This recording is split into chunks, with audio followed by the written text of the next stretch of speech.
پیغمبر خدا صلی الله علیه و آله و سلم میفرماید شب معراج که من رفتم به معراج، خداوند متعال با من صحبت کرد و با من حرف زد. همه گفتار در شب معراج، آن چیزی که از همه بیشتر خدا با پیغمبرش صحبت کرد در بالای امیر المؤمنین علیه السلام بود. پیغمبر خدا صلی الله علیه و آله و سلم مکرر به معراج رفتند. طبق روایات شیعه 120 بار در بعضی روایات که رفتن رسول خدا صلی الله علیه و آله و سلم. هر باری که میرفتن به صدای امیر المؤمنین علیه السلام و سخن هم درباره امیر المؤمنین علیه السلام.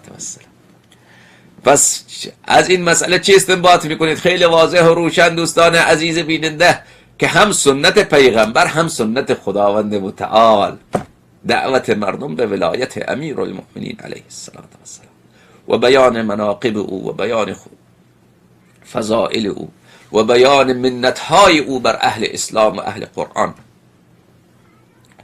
خداوند متعال در شب معراج درباره امیر المؤمنین علیه السلام به من 3 توصیه ویژه کرد. خداوند به من ندا کرد و فرمود یا محمد صلی الله علیه و آله و سلم. پس گفتم لبیک، عرض کردم لبیک یا ربی. فرمود ان علیا،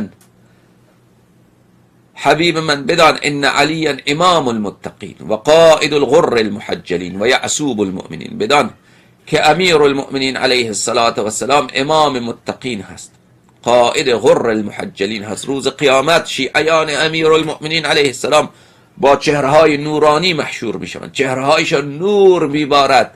آن کسی که راهنمای اینها به سوی بهشت هست دست شیعیان را میگیرد.